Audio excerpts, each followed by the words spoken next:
Once again, welcome back to my YouTube channel at the rate of English Point Classes।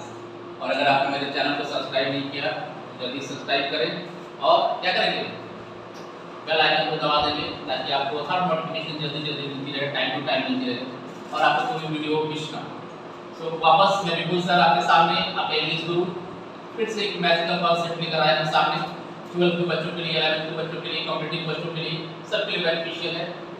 मेरा topic आज का क्या है कि how to identify an emphatic sentence. Emphatic sentence को कैसे पहचानेंगे। अगर हमको एग्जाम के अंदर 4 ऑप्शंस आ गया, जैसे कॉम्पिटिटिव एग्जाम्स में आता है, आपके 12 बिहार बोर्ड के अंदर आता है, 11th में आता है, तो 4 सेंटेंस दे देता है ना, और बोलता है कि इसमें आइडेंटिफाई करो कि कौन सा ऑप्शन चारों के अंदर कौन सा एम्फैटिक सेंटेंस है। तो डोंट वरी, आपको परेशान नहीं होना है कि मैंने तो एम्फैटिक पढ़ा नहीं भाई, एम्फैटिक सेंटेंस किसे कहते हैं, क्या होता है, कैसे बनता है। No need to worry, I am with you, मैं आपके साथ हूं। तो शॉर्टकट बिल्कुल 2 ही पॉइंट्स को ध्यान से सुने, और ध्यान से सुनने के बाद आप आराम से एम्फैटिक सेंटेंस को पहचान पाओगे कि दिए गए 4 ऑप्शंस में से कौन सा एम्फैटिक सेंटेंस है, वो आप इजी वे में पहचान पाओगे, है ना। तो देखिए क्या क्या वो पॉइंट्स है। अगर सपोज आपके सामने एम्फैटिक सेंटेंस आ गया है ना, तो क्या क्या पॉइंट्स को आप ध्यान रखोगे, कैसे आप आइडेंटिफाई करोगे कि एम्फैटिक सेंटेंस है या नहीं है। सबसे फर्स्ट जो चीज है कि एम्फैटिक जो सेंटेंस है, एम्फैटिक सेंटेंस विल कंटेन, यानी कि एम्फैटिक सेंटेंस में रहेगा, क्या रहेगा, या तो डू होगा, या डज होगा, या डिड। यानी ये सबसे पहला काम आपको करना है, 4 ऑप्शंस में से ये देखना है। आप दिमाग में डाल दो कि अगर वो सेंटेंस एम्फैटिक होगा, अगर वो एम्फैटिक है तो उसके अंदर या तो डू, या डज, या डिड, इन तीनों में से कोई ना कोई एक पक्का रहने वाला है। अगर वो सेंटेंस में ना तो डू है, ना तो डज है, और ना तो डिड है, तो क्या होगा, डू डज डिड में से कोई भी क्या होगा, नहीं रहने वाला है ना। डू डज डिड में से क्या होगा, कोई भी नहीं रहने वाला है। तो आप क्या समझेंगे कि वो सेंटेंस क्या है, एम्फैटिक नहीं है। क्लियर हो गया सबको कि जिस सेंटेंस में डू, डज या डिड, इन तीनों में से कोई भी नहीं है, इट मींस वो सेंटेंस एम्फैटिक नहीं होगा।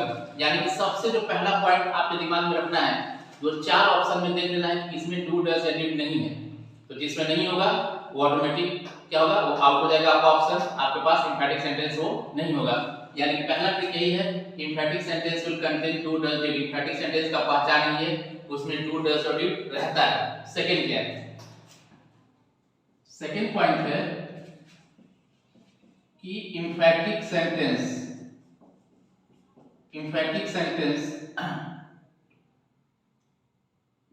कंसिस्ट ऑफ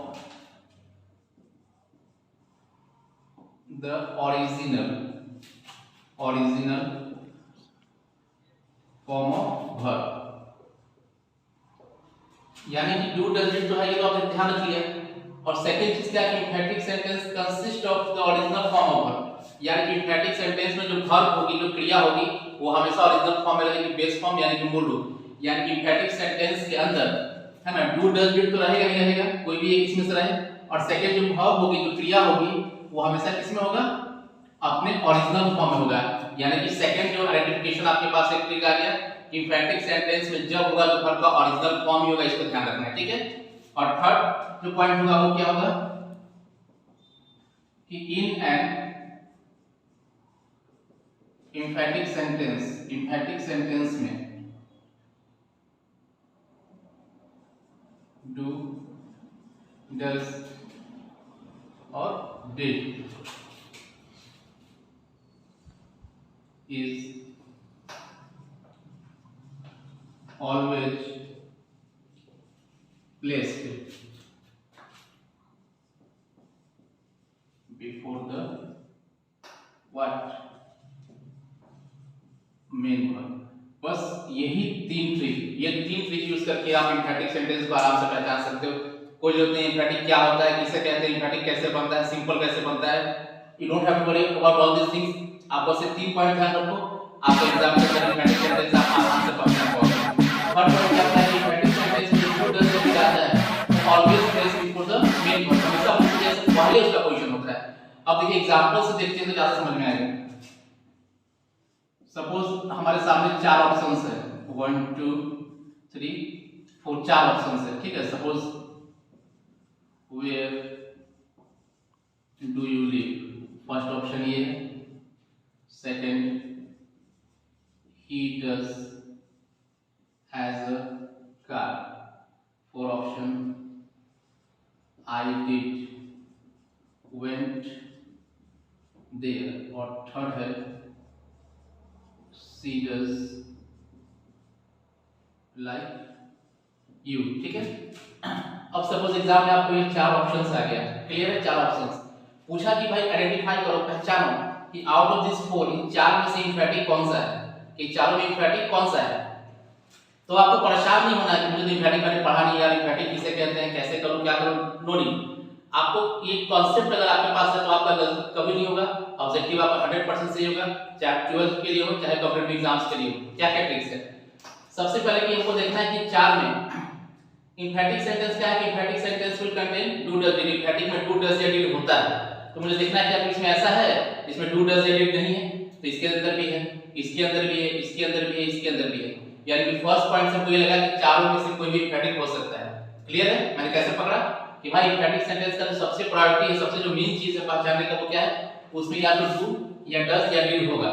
तो मैंने क्या किया, देखा यहाँ देखा सबके अंदर है, यानी कि चारों में से कोई भी इम्फेटिक हो सकता है, उसका चारों इम्फेटिक हो जाए, तो एक पॉइंट से हम कंक्लूजन पे नहीं आ सकते। सेकंड क्या है, इम्फेटिक सेंटेंस में ओरिजिनल फॉर्म होता है, यानी कि इम्फेटिक सेंटेंस में पहचानने का जो एक तरीका और मेरे पास है कि इम्फेटिक सेंटेंस में क्रिया होती है, जो भाव होता है, वो क्या होता है, हमेशा ओरिजिनल फॉर्म होता है, मूल रूप में होता है। मूल रूप बताया कि मैंने पिछले वीडियो में कि बेस फॉर्म, ओरिजिनल फॉर्म, क्रिया का मूल रूप V1 है ना। तो अब देखते हैं यहाँ पे क्रिया क्या है, यहाँ पे लिव है, अरे भाई ये तो V1 है, तो हो सकता है। अब ये देखिए हैज, ये तो मूल रूप नहीं है क्योंकि देखिए इसमें s लगा हुआ है, और मैंने बताया था लास्ट वीडियो में कि s लग गया मतलब सिंगुलर, और आपको बताया था क्रिया का मूल रूप हमेशा प्लूरल होता है, हमेशा बहुवचन। तो ये मेरा ऑप्शन खत्म हो गया, ये इम्फेटिक क्या होगा, नहीं होगा। क्यों नहीं है, क्योंकि इसमें क्रिया का मूल रूप नहीं है। यहाँ पे अगर हैव होता, क्योंकि देखिए याद रखना है कि हैज और हैड का ओरिजिनल फॉर्म क्या होता है, हैव होता है। क्या होता है, हैव होता है। तो यहाँ पे हैज ओरिजिनल फॉर्म तो है नहीं, तो यानी कि सेकंड ऑप्शन भी खत्म हो गया। अब आई डिड, तो डिड तो था, लेकिन यहाँ वेंट आ गया, तो वेंट का ओरिजिनल फॉर्म है नहीं ना, वेंट का क्या होता है, गो होता है, तो ये भी ऑप्शन नहीं होगा क्योंकि यहाँ वेंट है। ही डज लाइक, यहाँ पे लाइक है, ये हो सकता है, यानी कि मेरे पास दो ही ऑप्शन बचा, या तो ये या फिर ये। अब देखिए थर्ड क्या है, इम्फेटिक सेंटेंस में डू डज या डिड ऑलवेज, हमेशा प्लेस करते हैं, मतलब उसको रखते हैं, उसका पोजीशन होता है, कहां होता है, बिफोर द मेन वर्ब, मुख्य क्रिया के पहले। अब यहां देखिए डू है किसके, यू के पहले, तो यू क्या है, यू क्रिया है क्या, बिल्कुल नहीं। यू क्या है, प्रोनाउन है, जिसको आप लोग हिंदी में क्या बोलते हैं, सर्वनाम। यानी कि यहाँ पे जो डू है किसके पहले, सर्वनाम के पहले है, यानी कि एक पॉइंट कैंसिल हो गया। तो अब मुझे जरूरत ही नहीं, क्योंकि मेरा देखिए चार में मेरा क्या हुआ, तीन तो ऑलरेडी कैंसिल हो गया, यानी कि 4 होगा ही होगा। तो बिना 4 को हम ज्यादा दिमाग लगाए बोले 4 मेरा ऑप्शन क्या है, this one is emphatic sentence. और अगर क्लियर करना है तो देखिए क्या बोले थे कि इम्फेटिक सेंटेंस में डू डज या डिड कहां होता है, मेन वर्ब से पहले, कि वर्ब है लाइक, तो लाइक के जस्ट पहले है, यानी कि इसमें तीनों कंडीशन को पूरा किया, तो इम्फेटिक सेंटेंस है। तो आई होप कि आपको बिल्कुल क्लियर हो गया अच्छे से कि इम्फेटिक को पहचानने का तीन ही तरीका है, तीन मेन फंडा है। नंबर 1, इम्फेटिक सेंटेंस में डू डज या डिड होगा। नंबर 2, इम्फेटिक सेंटेंस में हमेशा वर्ब का क्या होता है, ओरिजिनल फॉर्म होता है, क्रिया का मूल रूप होता है। And number 3 and the last one, important one, कि इम्फेटिक सेंटेंस के अंदर डू डज या डिड जब आएगा, उसको प्लेस जब करेंगे, उसको जब रखेंगे तो कहां रखेंगे, मेन वर्ब से पहले, मुख्य क्रिया से पहले। ये 3 पॉइंट्स अगर आपके दिमाग में है तो आप आराम से दिए गए ऑप्शन से इम्फेटिक सेंटेंस को पहचान सकते हो। Thanks for watching.